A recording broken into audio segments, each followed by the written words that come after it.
cookie singi demand sigi my one si kam do khrabage habagi matang du su paw ma yawriga kogi moina manipur da bjp gi lead government ama semlakpa matam nadi makoida atingba piroi atingba leite hai wafam ju pongdoli aduga maruina popular government ama sem jengai da political solution purakna ba ikogi handak ta manipur da laklamba koi bel santos amadi samit patra da taksin khre cookie jo council gi side gi hai batare hari pausida ikogi sab saba MIC के side के मकोइना तालंबा separate administration पिरो है वाफम थम खरबसु हुजिक फौबा Moin फोंदोल बसिदा खोगी buffer zone अमना अमबु कांगलुप अमना अमा अनिमकना खोगी इकाय खुना कलोयना political solution ama purakpa tangai fade hai wafam du खोगी जो council नि माइकदी थमने बतारे हारि वफम सिदा कमाइनि एम बी को Cookie have umbrella si tupsal lakanda for a better political bargaining power same bane jen sona kana su nagana tupuga same liko ana si matang amana ama tambira kana lagwa pot amada masigi ona tenaba demand sing have tare lebak thugai bagi pot amaka ada last ama se ekoi 6 schedule gi matang daga ontharak pasu yaina khali aduna ekoi ne haijabane ekoi article 371 c si ekoi totally scrap sak thoki ba have tare ekoi constitution gi de adu atopa yamna chapmana ba law ma have tare common law uniform billion law ma sem badaka oire kan ko na hari isi lamdam ji kai no da jammu kashmir kari gi damta article 370 scraps out tokin have ja so wahang ne ado kari gi manipur ngasi tawdan leibino article 371 c de kari piri ekona constitution si loina ma ko gi constitution gi manung da yauri ba ma gi article provision me am je loin khang draga su ekoni am maru oiba nei na ga da pot kra ma ko na separate administration ka mind thala e territorial kano gi union territory gi aduga legislative power leiba pot ma kari gi thala ino hai matam da masi only madugi moina tala iba pot mayam sing se koi gi kano da koi constitution ge article manung da khara ma yaw ba de moina khara ma hapchen ba siam dok no hon report ora ga su ya de have the pot laite but magi criteria mayam le madu ka lage da tawge haibne moi aham da masi tan ringai kai toromi demanding separate cookie lane ado tongan makhali makoin tor iba moi demand sing nga ke ohong mo nai bani na makha ta por kai tor kono khangde ado boy khoi gi malim da chana da ba law democracy pa lewak amada ado constitution manung da magi provision da provide to report ama buffer zone thamjalaga tor i pot compromise tor kai na han su gi sign to matam da extend to no le ru manung extend to gi ba extension phangi was mind tor ade makhoi gi dhap ta makhoi gi lal hobo singa manaraga makhoi dum chatle hai ba si makhoi na wa ma thamba finalization to no hona bada lal hobo ge aya ba yaudra di to da bai tai ba to go se khoi myam uru lairabane aduna sigi pota lalhobo singduna ekoi nahan makoi haire tarik nipan si makoi gi deadline loire tarik nipan gi khoi amuk han dauna lan ka pa hogani war togani haram bu hujik ngambra ngamde sigi mamang mangjo mangoi na ekoi nahan manipur gi itihas ta haib tare ekoi na cookie kangu natraga suda lai kangu oigera laitaba kangu oigera assam rifle kangu na ngasi ba khut thai de haib do makoi mari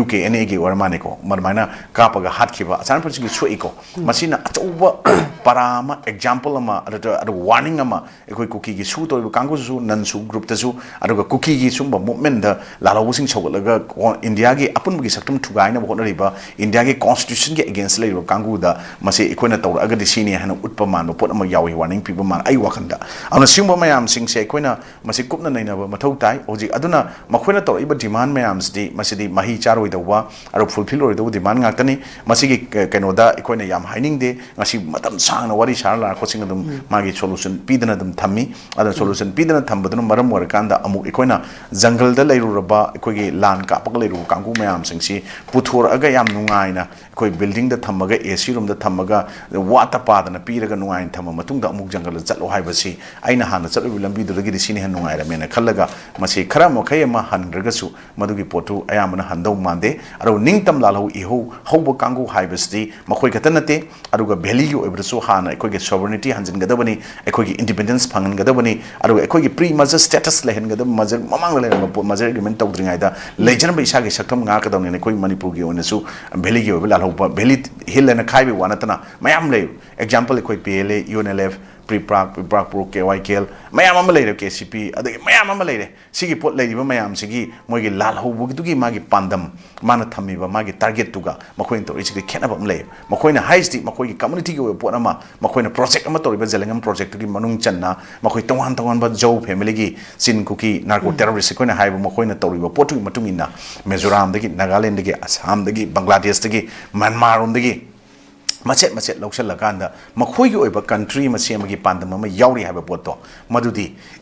Indian Union kasu yadau mande aduga ekoi Manipur kan government su yaroi makhoina toriba potta ekoi mite community ga makhoi ga tawba tan mani mayam mang adu makhoina toriba pot sidi ekoi gi mite ga tawba kanu nate ekoi gi major community oiba ekoi gi mite da makhoina khut thai sin maram kaino da apik community mayam sida open oiba warning threat ama ekoi na sibok ngami haino utpa mali adu masidi against the state against the union government of India da makhoina tawbani na makhoi nga sagi adumba terrorist singa karumba hiram amata compromise tawgani haiba constitution da yaude ado terrorist sing thengna bi tam tongan action lay madugi manung oina manung channa terrorist act su kauthokkarsi Manipur chalairakpa yamna sathiba ek amagi manung sing da action gi manung da the armed forces special power in 1958 apas paje masigi potse bheli da kamain tawki madu ching da madugi chatmanaba madugi tawgi pot adamaina counter insurgency operation sing nataka tongan ba terrorist sing matakta ekoi khut thaba operation chathaba aduga mayam chathrak matam da makoina henna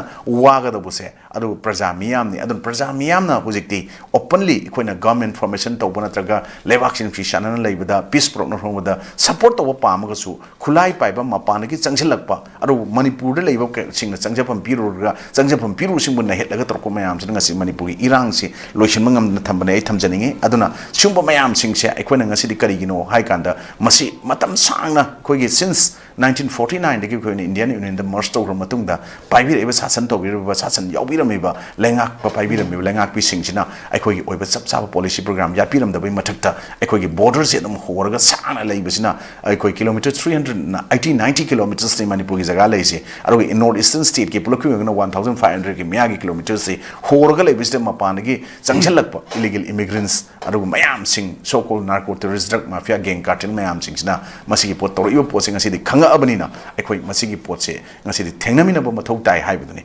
hauje aikoina even Nagaland gi Mizoram gi masagi indigenous people sing kanjana bai tamakta makoi tongan ba hanadi aikoi we are same blood we are brothers and sisters we are family in toromba potu yarakta dana hujikti makoi deport tawnin tor em aikoi gi Manipur da masigi haudok piram ba haib tare hana former CM aikoina mase ningjang e swaida man to la le haram ngasi kari gi moi follow tori ado taragadi masigi potse koina ngasi ningjing ba mathau tai aikoi mapan gi safu myam ji thengna gi haiba taragadi lengak sing duna tori ba pota masigi thengna nam kari yauri praja aikoi gi responsibility kari no aikoina karai ba bu support to sumi kamain to gani haiba ji aikoi isai shani yar ba mathau tai swais da congress na torokera BJP na torokera CPI na torokera Trinamool torokera MPP na torokera NPP na torokera tawni ba pora ma toroksanu ado leiba ki oiba common people ki interest for our generation future generation gi damak to oiragadi praja aikoi chu makhoi na ngamdaw matamda ekoi makhoi gi singiba thori do ekoi chu chingminaba mathau tai natragadi koina tumin leithogadi maji leithoga mai magi mercenaries mayam nu ba fail orakpanani aruga magi constitution failure ni administrative failure ni makoina failure oi na chairakanda ekoina smaina leithokraga ekoina leishalaga legi taragadi madugi criticize saunaba madugi against ngang na badang leragadi lebak ta santi hanjalpunga moi mapan gi adumba external aggression to oliba internal disturbance to oliba constitutional machinery breakdown to oliba administrative failure oi bese masi plan amaga loina na migi project ama loina Ponina, ekoi katana ekoi masi khanda minaba ikshada gi hona khandaraga thengnamina bagi wakal ma puthoktragadi yam awa pot lakani sigi mathakta amuk aina aroi baina thamjani wafam de so called elected representatives sing se constitution na kari piri aduga makoi gi the rule of procedure and conduct of business of their respective legislative assembly dru kari yauri madugi rule book constitution sing se ningthi san nainaraga praja miyam da makoi ne awareness piba aduga makoi masel gi mathakta ego classes aduga power ga challenge tawno bargaining tawno bai type ta makoi ai nang haiba yadade aina haiba yadade adun haiba yadade tawno bai pot mala kanda leibak se dum mai cha laga mai holaga leibududi aran ma khongthang am leigani ama toina punjinduna leibak ki oiba pota khanani namina ba santi porokna honab da isa isa gi thodang lomina bu mathau tai elected khatanda thangto ga thambusu langani ekoi khoi gi oiba responsibility civil society organization na loriba stakeholder mayam loriba think tank mayam amana ngasi pibir wakolon mayam mapan thona puthoga naina duna leibak se santi leiba apun bagi satam ngak inaba mathau tai na ismai tamjaki yam noi je maka dabu la sani ni sani ko gi narol gi thawdang da su paw ma yawi